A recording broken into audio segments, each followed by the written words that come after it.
Thank you very much, Cecilia and Jules.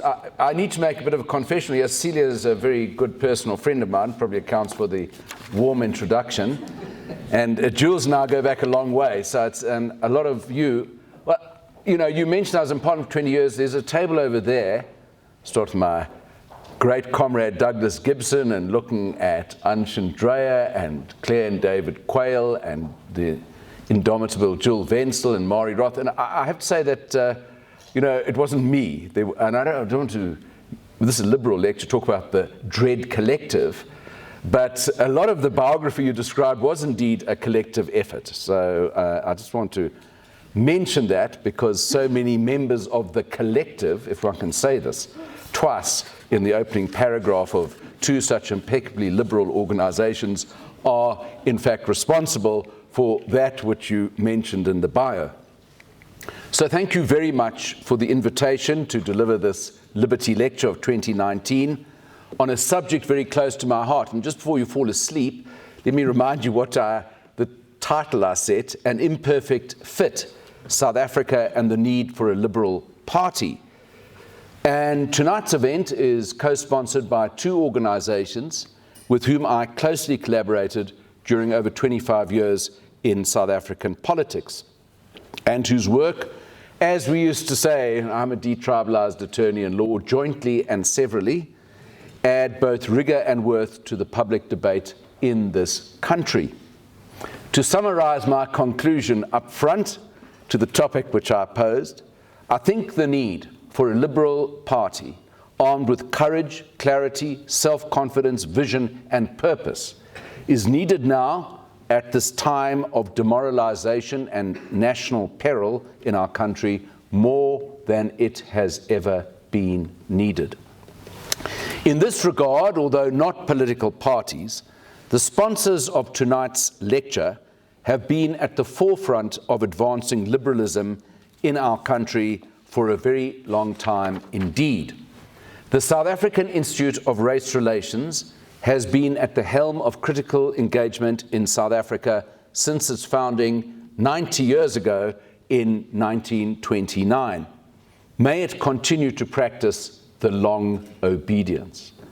That phrase, incidentally, was first brought to my attention by my predecessor as leader of the Democratic Party, the late Dr. Zach de Beer. He reminded us newcomer members of Parliament in 1989, if you can believe such a fact, that the worth of a worldview was encapsulated by Nietzsche. And he suggested that this was the guiding star for South Africa's liberals.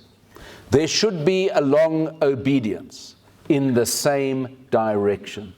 Thereby results, and has always resulted in the long run, something that has made life worth living. Both as encomium to the work and validity of the SA Institute of Race Relations, this is apt.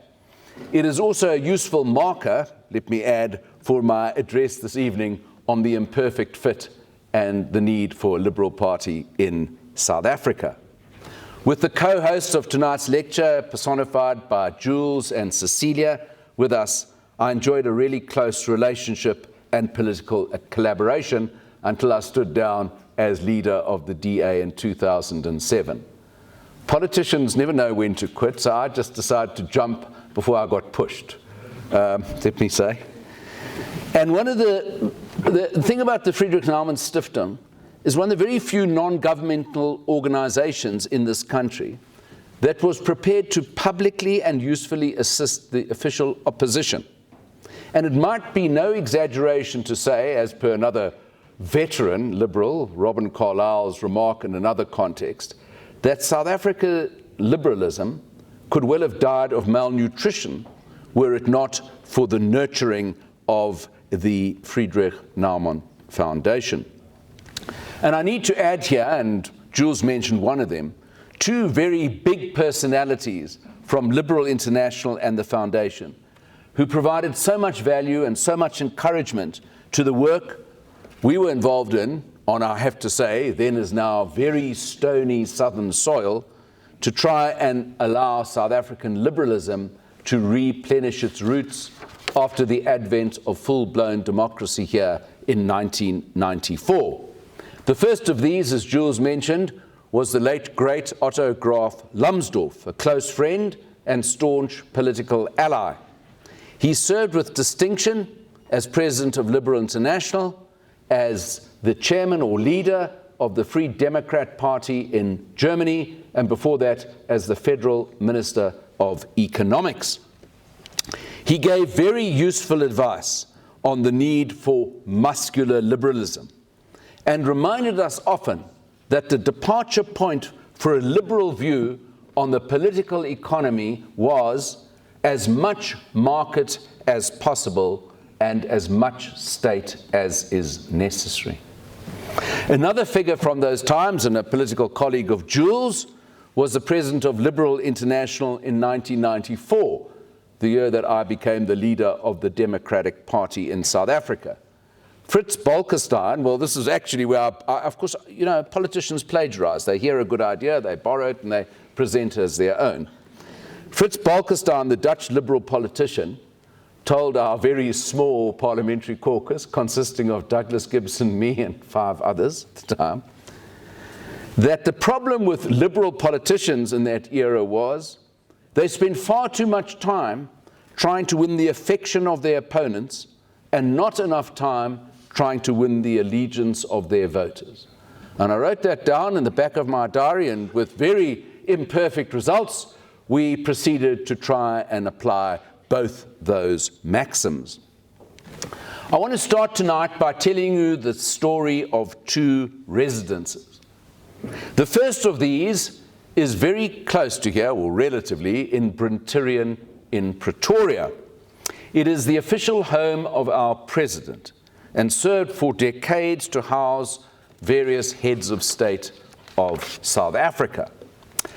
I first visited it in the early 1990s, when paradoxically its name was Libertas, after the Roman goddess of liberty. I could not help thinking at the time of the crowning irony of a name chosen for this grand Cape Dutch sentinel, that this was the home to a succession of segregationist and apartheid leaders who had denied the essence of liberty to the bulk of their citizens. But of course, the last residence under that title, although a nationalist, F.W. de Klerk, did some remarkably liberal things to advance freedom and turn his and the country's back on the grim path forged by all of his predecessors. The last occasion I visited the same residence in late 2012, let me in full confessional mode advise, was to see Jacob Zuma, the president who had appointed me as ambassador to Argentina, not incidentally green-lighted by the Guptas, from which post I had just returned. By then, the name emblazoned on the gates of his presidential home, in lieu of Libertas, was Mhlamba Ndlovu, which from the Shangaan language translates as New Dawn. That would become, of course, the winning slogan of his successor, Cyril Ramaphosa, who would be the next inhabitant of this grand home. And of course, that was against entirely the wishes of the man who hosted me there that evening, Jacob Zuma. And Ramaphosa would use those exact words, New Dawn, as a rallying counterpoint to the road to ruin charted by Zuma. Of course, it was precisely the hope of the New Dawn which helped power President Ramaphosa and his ANC to a fairly handsome, almost against the odds victory, although it lost some seats, but maintained its national and provincial power bases in the May 2019 elections here. But it is the dashed expectation of its achievement right now and looking into the future, in the absence of any transcending agenda of reform by his government, which offers great peril to our country right now. But it is also paradoxically this dashed expectation which offers, I believe, huge opportunity to a political movement which can embrace and refresh a principled and pragmatic program to revive our economy and offer fresh hope to all its citizens. The name change from Libertas to New Dawn also proves how illusory labels are in politics. The name Liberal means all kinds of things, and more of that in a moment. Most of them are entirely negative, as Jules perhaps suggested inferentially in his introduction. The late Jeannie Kirkpatrick, the United States ambassador to the United Nations, once observed, "Political labeling is like parsley on a plate. It is decorative, but very seldom nourishing." Now, the second residence, which I visited far more recently, just over a month ago, is very far from here, just outside a beautiful town in Kent in England named Westerham. Chartwell was a country home occupied by Winston Churchill for over 40 years, from 1922 until his death in 1965. He left so many lessons of political leadership, innumerable mementos of which are scattered about the rather large and handsome rooms of his home. But just two of them are worth recalling for the purpose of tonight's topic. In his modestly comfortable Chartwell study, and I need to add this in, just inferentially or parenthetically, that those of you who've been there will know this, and those of you who haven't, I mentioned, and those of you who haven't read Richard Stein's book, or that probably means an audience of about 3 tonight, so comes the revelation. But you look at the table, the study desk, it's scattered about with photographs of Churchill's children and wife, and there's only one person, not a family member, whose photograph's there, and that is Jan Smuts. But anyway, in that comfortable study, Churchill, of course, wrote the speeches, or dictated them, and the books, which helped save the world from fascist tyranny. His home served as the ground zero, as we would now say, when very much alone, he took on the might of the entire British establishment in the 1930s, even though, as the grandson of a duke, he was a charter member of it. In his wilderness years, without high office but with great influence, he warned of the menace of Hitler and prepared for the inevitable struggle against it. It is worth recalling, as his brilliant new biographer Andrew Roberts recounts in Churchill, Walking with Destiny, just what a contrarian and deeply unpopular position he held back then.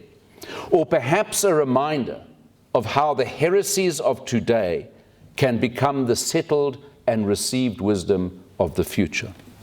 And of course, on a raft and range of issues, from Gallipoli to India to imperialism and many other miscues, he made some disastrous decisions. Perhaps that is inevitable for someone of his vigor and longevity and willed obstinacy. But as Roberts concludes his monumental work, the battles he won saved liberty. Churchill himself, who displayed such a copious combination of raw bravery in battle and in politics and sheer bloody-mindedness, never minded being alone, in the wrong company, or going against the grain of popular opinion. He offered a clarion call to politicians everywhere and in every epoch, which sadly finds only a very faint echo today, if it is heard at all. He said, "Courage is the first of all human qualities, because it is the quality that guarantees all the others. Courage to fight your corner, stick to your beliefs, is very hard, especially in South Africa, where, ironically, almost from the moment that full-blown democracy arrived here in 1994, a dominant hegemony often dictates the terms of the debate, limits the boundaries of the discourse, and heaps opprobrium on dissenters. Of course, the limits of dissent and disagreement here today are nowhere near as dire and dangerous as under the previous regime of racial nationalism, and free speech enjoys here, well, notionally at least, and notwithstanding the Human Rights Commission, full-blown constitutional protection. But in the furies of the moment, and charting a principled course for the future in our politics, any person or any party seeking to advance a creative and credible alternative needs as a minimum departure point a star, a fixed point to steer their course. Otherwise, to borrow a phrase, you will be embarking on a journey without maps, and to modernize, without a GPS or the indispensable Waze app, which helps you get through Johannesburg's or Cape Town's even more horrific traffic, thank you to the DA, you will certainly lose your way or land up in a very bad place. Interestingly, during the helter-skelter constitutional negotiations of over 25 years ago, one person who navigated by a fixed and bright star was Nelson Mandela. I incidentally enjoyed the counsel and even the friendship of the great man and managed to knock out a book about it called Opposite Mandela. As I used to say when Ben Trisk was selling them in exclusive books, every home should have one. But notwithstanding that, we had some pretty profound disagreements at times. And Mandela was certainly not, in the overall sense, a liberal, and his allegiance to the ANC was neither anything other than unconditional and absolute. But Mandela knew, like Churchill, exactly what he wanted. Those two great leaders were never dogmatic on tactics, but they were unyielding on their bottom lines. His close confidant, Mac Maharaj, who used to rush out of the negotiations chamber in Kempton Park and drive to Mandela's home in Houghton to brief him on proceedings, expressed this very cogently when he wrote, or was written in Anthony Sampson's biography of Mandela, Mandela's many zigzags were always leading to the same object. When I went to see him from the negotiating chamber, he would always ask, where does this take us towards majority rule? How long will it take? He was my compass throughout the talks. The Nats, or the National Party, had no compass. In the end, they were preoccupied only with their selfish interests. A colleague of mine from those times, indeed a colleague of Douglas's, was Dean Smuts. And Unshin, of course, who was a colleague of Dean Smuts. She very sadly, and many, I think, overlapped with Dean Smuts. So a few people who served with her here tonight.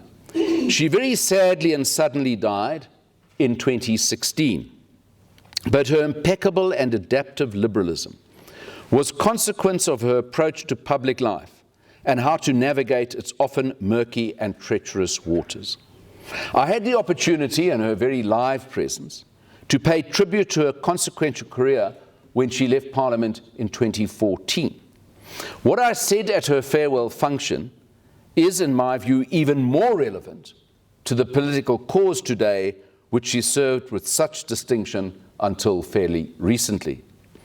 Of the different types of politicians, I suggested, you can either be a weather vane or a signpost. If you are the former, you will twist in the wind, depend for your advice on the last person you spoke to or the last opinion poll you consulted. You will suck up to those in power and trim your sails to the prevailing winds of political correctness. That is the easy path of least resistance, and it usually leads downhill.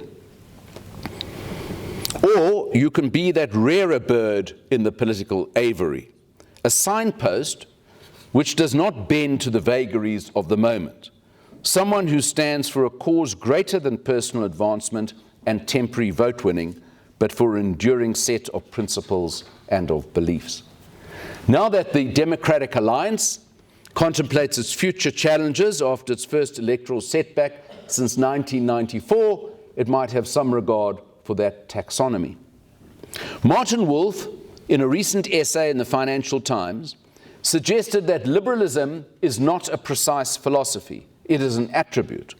But quite whether or not its meaning is precise and its formulas fixed, it certainly needs to be advanced with courage, self-confidence, and conviction to rework the Churchill formula. And as Martin Wolf, Thomas Nagel, and John Rawls and many other liberal philosophers attest, it does in fact have several key fixed points by which it is guided. The individual, as the touchstone of value in any society, is the essential here. As Woolf wrote recently, all liberals share this in common: a belief in human agency.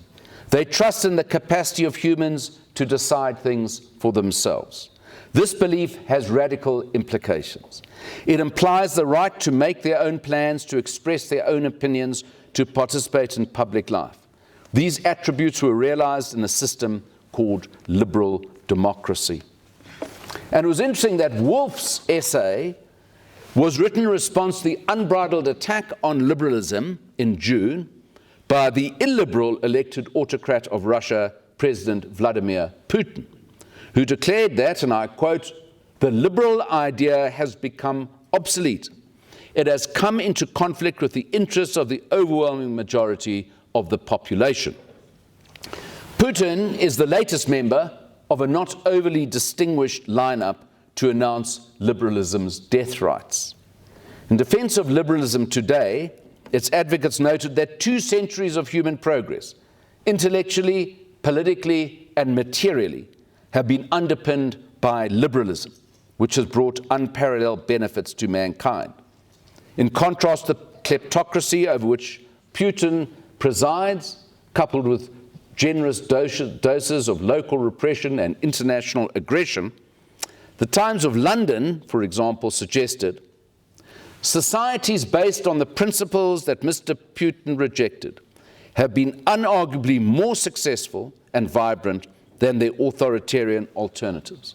Citizens of liberal democracies enjoy freedoms and rights embedded in legally enforceable rules that promote social harmony, preserve justice, and limit the powers of the state. But there certainly is no doubt that the brand and basis of liberalism is under threat and under question. Not because its underpinnings are wrong, as in fact no comparative system has ever been found to preserve for the world an international order of the likes of the liberal international order. But it's under question and perhaps threat because of several reasons. One, it was prematurely triumphant, as in the 1989 end of history thesis of Francis Fukuyama, or because it did not popularize itself in the face of its association with elite insiders and economic unfairness, or its unwillingness to address the real concerns of democratic voters everywhere, whether from the destructive power of underregulated banks to the fear of automation, the overreach of big data, dislike for unanswerable bureaucracies, the contempt that many hold for elites, to alarm over uncontrolled borders. Each of these actually, if you drill down in it, if liberals could be bothered, has a liberal answer. But before it can be given, the questions actually need to be acknowledged, and the concerns and the citizens who raise them actually need to be respected.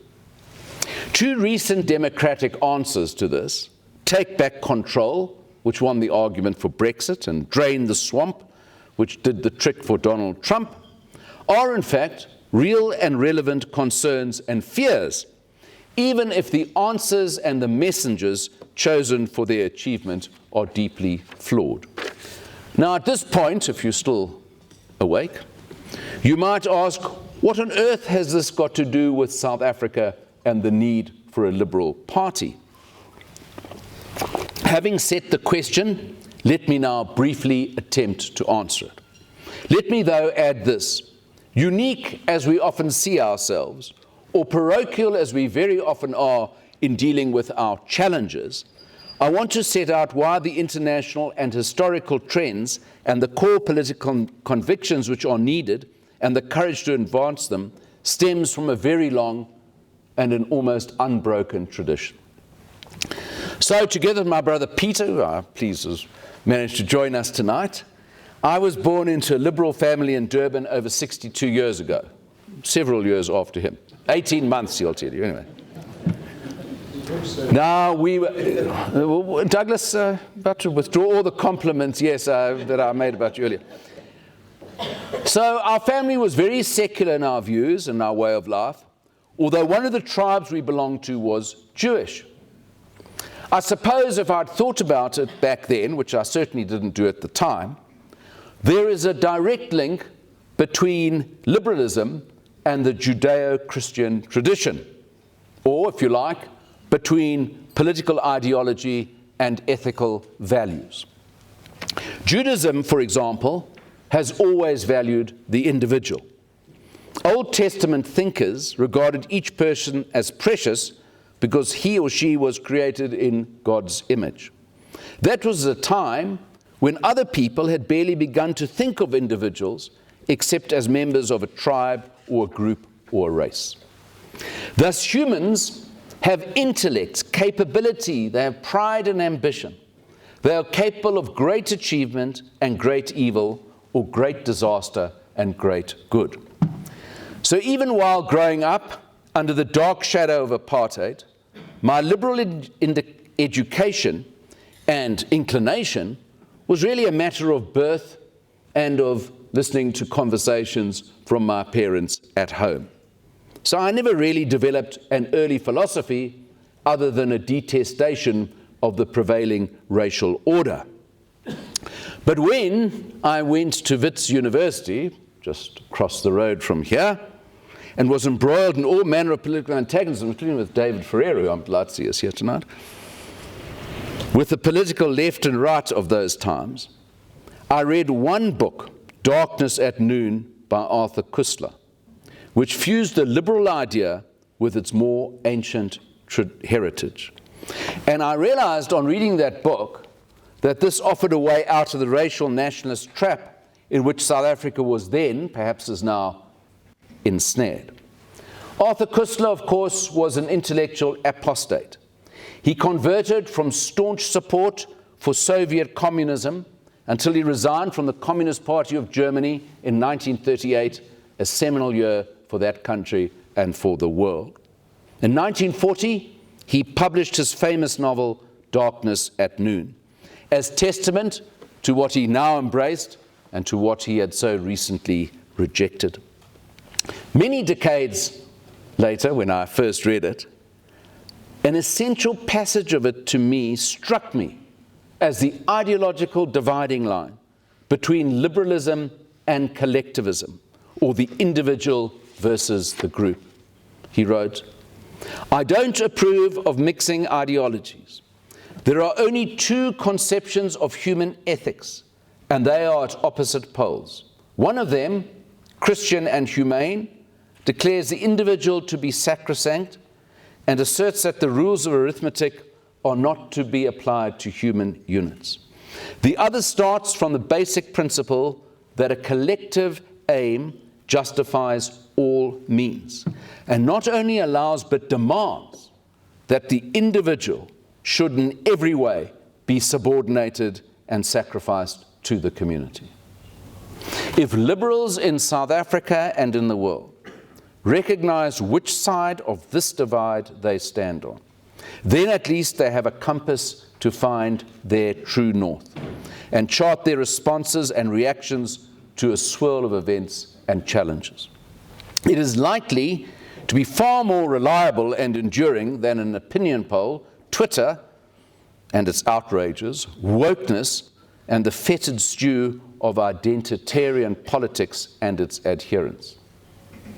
On the fallacy of the so-called identity politics practiced by very illiberal people and its rather spurious intellectual foundations, a very striking critique was provided recently by Professor Stephen Holmes of New York University in his review of a new work by Kwame Anthony Appiah, The Lies That Bind. Just read you one paragraph from that.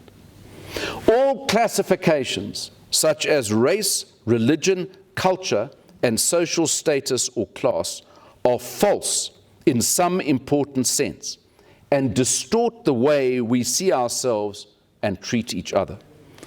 The fault of essentialism about identities as a peer terms it, is to assume that there is an inner something common to all members of an identity group. In general, there isn't some inner essence that explains why people of a certain social group are the way that they are. The facile assumption that similarity or sameness can create group cohesion or explain why groups hold together is absurd on its face. Since similarity and sameness are not social relations at all, but simply comparisons that imply nothing about cooperative relations or emotional identifications. This allows us to simplify a complex reality by attributing a spurious homogeneity and unchanging nature to heterogeneous and constantly shape-shifting swathes of the human population. Now, in the same manner, local commentator and former editor of Business Day, Songezo Zibi, identified the dangers here of race holding and its deleterious consequences. In an article entitled "Recover Blackness Butchered During the Zuma Years," he writes, and I quote, "When did we as black people lose the ability to identify clear principles and stand by them, especially when our own violate those principles? Is it the collective trauma of white racism that drives us to a mentality where an irrational closing of ranks is a natural instinct, even though we end up protecting and helping those who seek to destroy?" Now, not everyone in our country, or even the liberal camp here, enjoys the moral courage and intellectual clarity of Songezo Zibi. And others who advance the principle first and anticipate the consequences for its advancement afterwards, which is actually what you should do rather than the other way around. And then there are those who simply concern themselves with the reaction of the normal suspects and abandon the principle entirely or never bother to advance it in the first place. It was Helen Ziller, who I see has commendably joined the ranks of the Institute of Race Relations this week, who in April 2018 drew my attention to that danger. In South Africa today, there is often a very deep fear, for some of the reasons I described above, and for another that I'll address shortly, for falling on the wrong side, not so much of ideology, but of political fashion, or of daring to venture outside the strict limits demarcated for debate by the new thought police. These folk, who would never dream of voting or supporting the Democratic Alliance, for example, but who are on command of various what is called digital guillotines, never resist calling out the party for its infractions of the ideological hegemon. Often, instead of fighting its corner or pushing back, the official opposition tries, in the late former opposition leader Van Zyl Slabbert's phrase, to out-Mau Mau the Mau Mau. There are many examples of this tendency. I'll not elaborate on them, save to provide two examples of an often general trend. Eskom is the failing state-owned enterprise. I hardly need to remind you, thank heavens the lights are still on, and I know millions of your taxpayers' rands is pumping diesel through them as we speak now, and not surprisingly, it has accumulated a debt of 450 billion rand. And that danger could topple over our entire economy, if not our country. Eskom is a poster boy, writ large, for every failure, every single failure, embedded in the state-centric transformational project of this government. Beyond the well-chronicled corruption, board mismanagement, abuse of its monopoly status, overstaffing, all of which are anathema to both liberal economics and sound practice, there is the issue of employment equity. Not the desire, which is entirely commendable and correct, to open the doors of Eskom to new entrants, but the application in utter rigidity against all logic of racial quotas, which meant removing qualified engineers because of their race and not because of their competence and their commitment. We recently had evidence published in April this year that thousands of qualified electrical engineers were removed in this cavalier, self-harming manner. According to one report, and I quote from it, in March 2015, Eskom shared its plans to decrease the number of skilled white employees by 3,389 to meet its affirmative action targets. If this was entirely and depressingly predictable, and the concern and the outrage which followed equally so, less obvious was the response to the stratagem by a senior Democratic Alliance MP who messaged on Twitter, and I quote, "To say that affirmative action appointments are to blame for the crisis at Eskom is racist. It is based on the belief that blacks are inferior and cannot be properly qualified and capable," unquote. Now, I have no idea, and certainly no search that I've done in my rather limited Google-esque way has proven it, that anyone actually made the suggestion or had the motive imputed to them by this MP.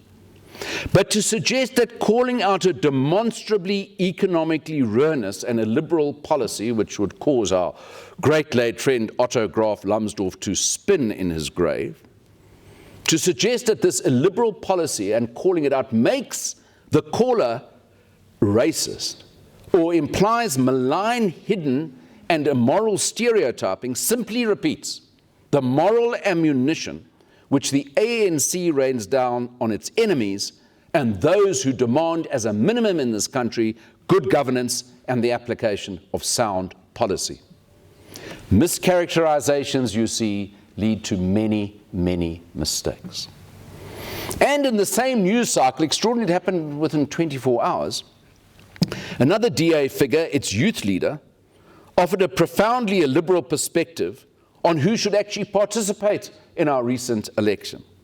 He commenced a lobby and a petition to call for the exclusion from the poll of a racist fringe group, Black Land First, because in his view, the BLF has shown itself to be a cabal of unrepentant racists whose mission is to divide South Africans along racial lines and to undermine the constitutional values.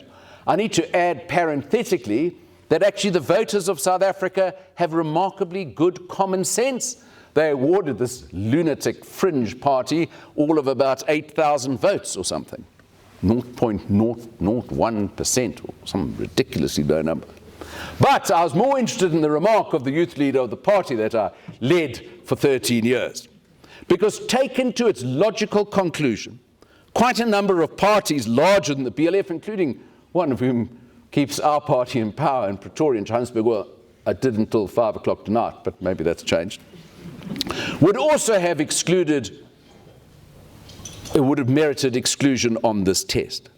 But the test that he set, however electorally pleasing, does considerable violence to the free market of ideas, which should be the core view of liberal and democratic discourses anywhere in the world. It is also worth recalling that in 1970, on the eve of the South African, then white general election, Helen Suzman, at a public meeting in the Weizmann Hall in support of Colin Eglin, called for the South African Communist Party to be unbanned, even though on any poll, we didn't have Twitter in those days, the greatest single threat as perceived by white South Africans was the Communist Party. Colin Eglin went on to lose the election by 234 votes the following week, and we used to have a lot of discussions whether that particular remark of Helen's caused the loss, but she said that is an completely immovable principle. Recently, I have to add, the BLF was in fact deregistered as a political party by the IEC, and I have to say it was an application of the Freedom Front Plus, so never as too strange a world in South Africa, and was excluded because of its racially exclusive constitution. But to me, the salient issue here, which goes way beyond this lunatic fringe party, is the issue which has so polluted and confined our public discourse that we cannot, we should not, we never should ban or limit offensive speech, because that's what free speech is all about. And you know, the liberal approach to me was summed up in the title of a book by the late Anthony Lewis, who did what he called a biography of the First Amendment in the US, and he said, he called it freedom for the thought that we hate. Because that, frankly, makes, in Nietzsche's words, life worth living. Because otherwise you're going to live in a narrow-minded, cut-off, completely confined society, unopen to new ideas. Now, perhaps the adherents of those who would cut off the debate or mischaracterize people who have an unpopular opinion genuinely believe that contrary views and voices which do not fit the dominant narrative and stand outside the intellectual hegemon constructed like an iron wall around the policy choices for South Africans need, in fact, to be excluded from the debate entirely. Or that those who go against the grains of these times, or the grain of our times, should be labeled as moral criminals, to borrow the phrase of my late friend, Professor Etienne Moreinik. He, incidentally, Etienne Moreinik, from an intellectually brave and very rigorous position, was among the very first, at the dawn of our democracy, to call the stigma labeling for what it is.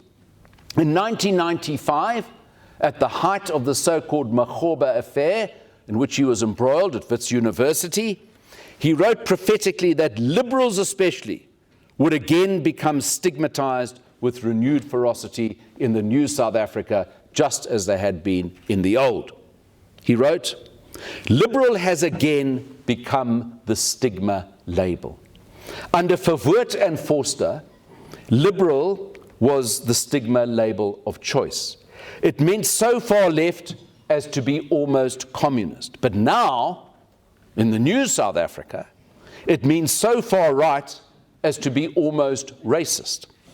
It is a new psycho trick, calculated to taint the Democrats on one's right with the authoritarianism of those much further to the right."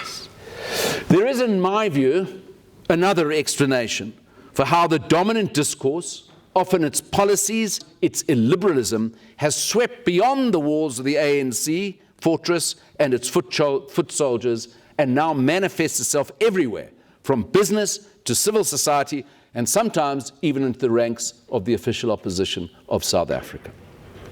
Once again, it was Arthur Koestler who gave voice to this tendency when he made a very influential speech at the Carnegie Hall in New York in 1948. He said, "You can't help people being right for the wrong reasons. The fear of finding oneself in bad company is not an expression of political purity, it is an expression of lack of self-confidence." Koestler was referring to the liberal critics of communism, who often feared to give voice at that time to their opinions in public for fear of being labeled with the brush of reaction, as the late great historian Tony Judt elaborates in his History of Europe since 1945, post-war. Thus it was, at the same time as the first major show trials in Eastern Europe, and as Stalin's murderous fist expanded beyond the Soviet Union, that the world witnessed, for the main, the mute silence of most European and often American intellectuals against its excesses. Judt provides a compelling explanation for the lack of backbone. He said, or wrote, "The left had the wind in its sails and history on its side. At the core of the anti-fascist rhetoric of the official left was a simple binary view of history. They, the fascists, the Nazis, the Francoists, the nationalists are right, we are left. They are reactionary, we are progressive. They stand for war, we stand for peace. They are the forces of evil, we are on the side of good." You can make the necessary substitutions in South Africa today. the fear of being tarred with a brush of racism, or the label anti-transformation, the need for affirmation by those on the so-called right side of history, the muting of the voices of dissenters outside the dominant discourse. But to allow this to become the lodestar of the opposition or of civil society or even of business seems to me a very poor reading of history and even worse, politics. Perhaps this might explain the following paragraph, which appeared in the 2019 election manifesto of the Democratic Alliance. Under the headline of a new plan to realize economic justice for all South Africans, the text reads, and I quote, "The reason that the DA supports a program of race-based redress is simply put because it is an important part of our country's reconciliation project and vital for justice. This means that a program of redress does need a sunset clause. As a party that believes in liberal values and principles, we would seek to ensure that we move to a non-racial position as soon as a successful redress program has been implemented," unquote. Nothing convinces, as the saying goes, so much as conviction. But the have cake, will eat it formula baked into that particular prescription, which actually offers race-based redress now, coupled with the promise of non-racial liberalism at some indeterminate point in the future, seems to me a spectacular example of doublethink, equivocation, and appealing to everyone and pleasing no one. Incidentally, precisely that criticism was made of the British Labour Party after its recent electoral implosion in the elections to the European Parliament. On the burning issue of Brexit, which saw a new party enjoying that name surge into first place in the British poll, even though it had been established entirely 6 weeks before the election, and the official opposition Labour limped to third place with just 13.7% support, Labour attempted to fudge and equivocate on the issue. It tried to face two ways at once, offering something to everyone and convincing no one, as one analyst noted. Van Zyl Slabbert, another predecessor leader of party, provided an early warning in June 2006 when he delivered a speech at a conference held on the revival of race classification in post-apartheid South Africa. He offered both a warning and a prescription. He called for South Africa to move away from its stubborn obsession with race. And he predicted, if you make yourself hostage to a racist past, you can bank generously on a racist future. 13 years on, Slabbert's prophecy has been realized, even perhaps sometimes in the party he once led. If liberalism is about the individual as a touchstone of value in society, it always is going to have a hard swim in the mephitic and murky waters of our politics. Hence the need for the long obedience and the politics of the long haul, to quote another well-known liberal leader of our times, or past times, Colin Eglin. But the liberal ideal and the policies which flow from it does provide a rallying point and fixed star to guide and navigate with. It is, in marketing terms, a very useful product differentiator. Or, as Professor Herman Guillemets advised the DA Parliamentary Caucus some years ago, you should not bat on your opponent's pitch. The United States Chief Justice, John Roberts, gave a pithy riposte to the urge to use race as a proxy for disadvantage, a burning issue which tends to immolate anyone who suggests otherwise. He suggested, the way to stop discriminating on the basis of race is to stop discriminating on the basis of race. But according to the formula offered by my party, cited above, race-based redress is vital for justice. This in turn is reference to an undeniable and hugely relevant fact of South African life, also cited quite correctly and commendably by the DA in the same manifesto, from which I quote. Millions of people, still trapped by our legacy of racial exclusionary policies, live in grinding poverty with no real chance of escape or of a better life. So if liberalism is about the rights and ambitions and affirmation of the individual citizen, then self-evidently it cannot be indifferent to poverty and inequality. These blight any possibility that the individual, whoever he or she is, and whatever condition they find themselves, particularly at the lower end of the rung, whatever race, can ever reach their destiny and improve their life chances. And that is why policies to boost economic growth are a cause not for the rich and the comfortable, but for everyone, especially the most disadvantaged. Over 20 years ago, Ken Andrew MP spelt this out with crystalline clarity when he said, "If poverty is to be alleviated, there is no substitute for economic growth. Anyone who really cares about the poor must be passionate about economic growth." For example, let's bring this up to date, if South Africa were to achieve annual GDP growth of 5.3%, as promised but never cited in our National Development Plan, we would double national income per capita in just 14 years. But if we continue our present bumping along on the bottom end of between 0 and 1% GDP growth, it'll take around 70 years to achieve the same outcome. So is the only solution now to apply more race-based policies to offset the legacy of previous race-based policies in order for people to climb the ladder out of poverty? Professor Charles Simpkins, head of research at the Helen Suzman Foundation, thinks it isn't. He offered a recent, realistic, and in my view, compelling answer. Lowering the salience of race will be very slow at best. But this does not imply a lack of attention to issues of poverty and social inclusion. But it does imply using criteria other than race as a basis for entitlement and obligation. He then cites the fact that social grants use non-racial categories, age, health status, income, etc., as the basis for allocation, and then notes grants, social grants, are disproportionately allocated to black people, but blackness is not the criterion for the assistance. Precisely the same, some of you in this room might be vaguely aware of, for the funding of the grants, the taxpayer. Taxation is based on income, consumption, and profit. The incidence of taxation falls disproportionately on white people, but whiteness is not the criterion for the obligation. And Simpkins asks a question essential for any liberal party.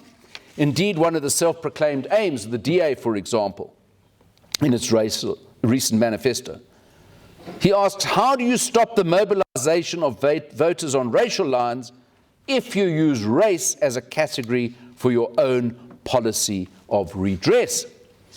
Now, more recently, on the 17th of July 2019 in Parliament, the current leader of the Democratic Alliance, Mmusi Maimane MP, called for the scrapping of the broad-based black economic empowerment model on the grounds of its ineffectiveness and exclusions. He said, it does nothing for 99% of South Africa's excluded citizens.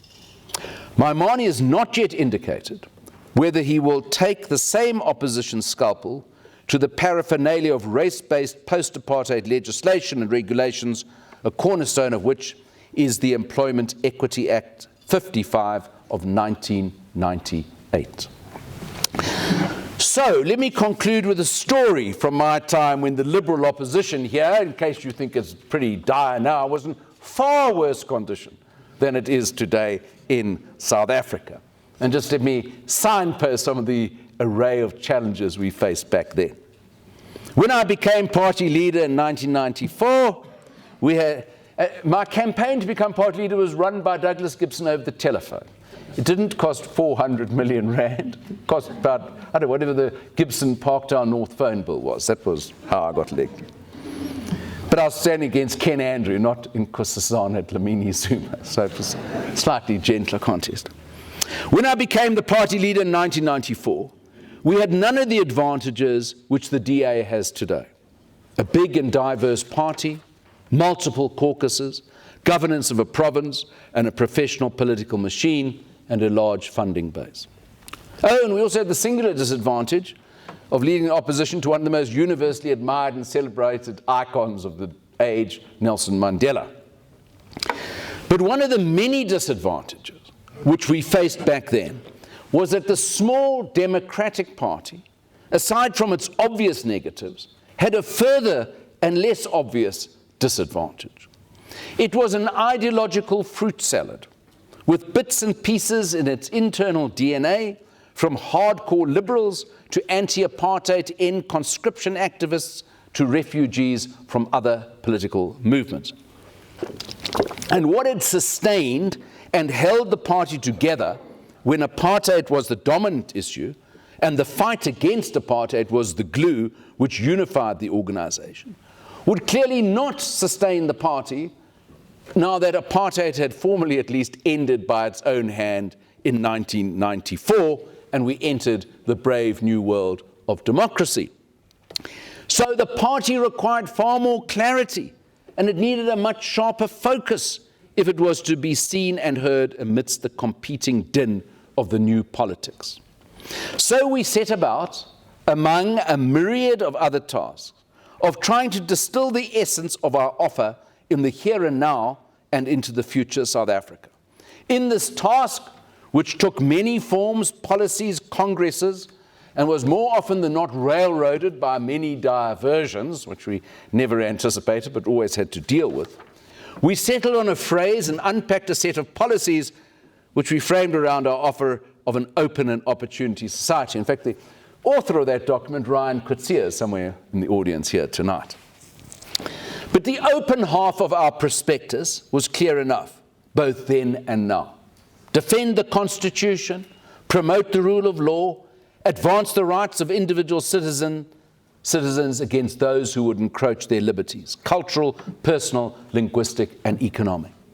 Advancing and achieving and preserving these so-called negative liberties had been the core business of the party and its predecessors since 1959, and we knew how to do it. But on the opportunity part of the agenda, it was not always clear that the liberal agenda could compete in the new political marketplace and break through the sound barrier to any effect.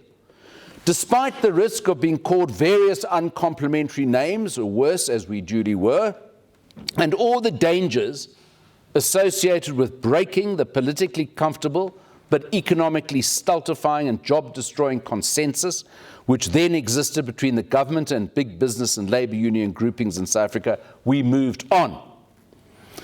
So aside from giving the party some clear blue water between itself and its opponents, it also helped to provide a cohering vision or glue for party members and supporters.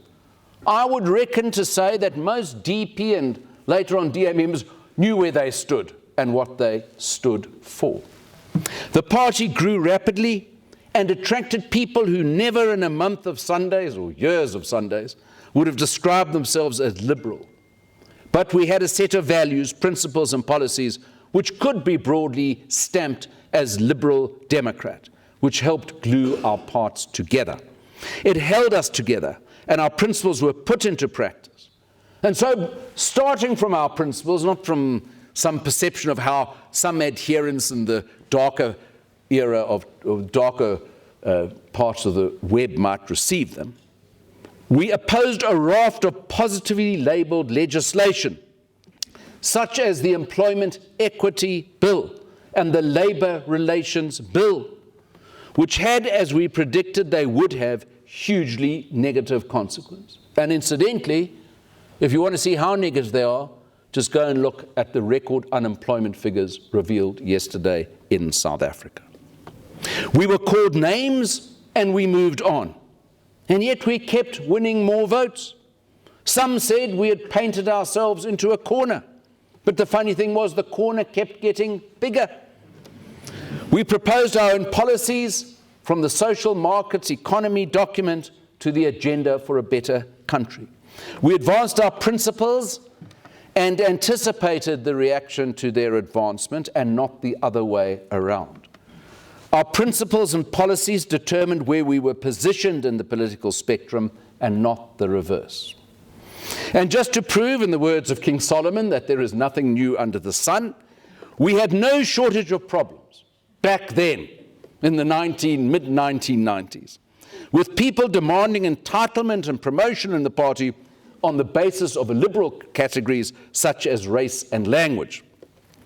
At a party congress way back in 1997, I cautioned, we need to be certain when we talk of merit, not colour, and excellence with equity, and when we attack unprincipled affirmative action which favours the liberation aristocracy of the new elite, that we don't in our own party move towards any entitlement based on group membership. The message we apply to government needs application here and now in our own party. Of course, not everyone agreed, and we had a lot of setbacks and disappointments on the route we chose, and we sometimes failed to hit the targets that we set for ourselves. But we understood the need to keep going and the politics of the long haul. In April 2005, appropriate lecture in honour of Helen Suzman, I tried to crystallise the aspects of the liberal state at work in the most positive terms. Liberal policies can help the poor. A flexible labour market creates more jobs. School vouchers can improve opportunities for education. Successful private hospitals create better health care for all. The illiberal state removes barriers to market entry that stifle individual opportunity and enterprise. And then quoting John Cain Berman, the liberal state is frugal with taxes, recognizing that they are the fruits of human labor, not the property of the state. Where it collects taxes to redistribute, it does so in a way to help the poor start climbing the ladder of self-reliance and success. It avoids doing things that profit-driven entrepreneurs could do more effectively. Where it has to make trade-offs, it favors liberty above restriction, the poor above the rich, and consumers above producers. The further advantage of a liberal state as a precursor of widening freedom and expanding choices for all its people would be to create a nation of empowered citizens rather than a subset of victims of past and present circumstances. Then more people than ever will live the truth of the Russian-born poet and Nobel laureate Joseph Brodsky, who wrote, "A free man when he fails blames nobody." Does this prescription fit the DA offer of an open opportunity society today? Perhaps it does, perhaps it's been refashioned, or parts have been discarded. But this, or some similar formula, in my view, provided the party at its most difficult and challenging times with a clear roadmap and a store of values to measure government activity and to promote its own agenda. It also ensured, despite name-calling and race-holding, which so poisons the political discourse, that the party had a distinctive vision to call its own, to fire up its supporters, and to confront its many opponents. Now, of course, 14 years after I made those remarks, South Africa is still facing the same problems, only more of them in much less benign local and international economic circumstances than it did back then. And there are many other items from that same broad menu: liberty, choice, competition, opportunity, and equality, which are even more relevant today and on which far more research and real-time application exists in the world than they did when I offered that prescription back then. So I think the need for a liberal party, armed with courage, clarity, self-confidence, vision, and purpose, is needed now, at this time of demoralization and peril in our country, more than ever. Renewal, though, is needed. It always has been for the long political journey. And part of that renewal is not to simply hold up a mirror to the government and point out the many things that so many of us know that it has got wrong. It is even more vital, now that the election dust is settled, for the opposition to hold up a mirror to its own soul, process in which commendably the DA is currently involved. The Chinese strategist Sun Tzu offered, well, we actually don't know if he offered it, because no one has ever wrote these things, but it's rather a commendable aphorism for these times. He offered an ancient aphorism, no less compelling in these times of bewildering uncertainty and complexity in the battle for ideas to move our country forward. If you know the enemy and know yourself, you need not fear the result of 100 battles. If you know yourself, but not your enemy, for every victory gained, you will also suffer a defeat. If you know neither the enemy nor yourself, you will succumb in every battle. Thank you.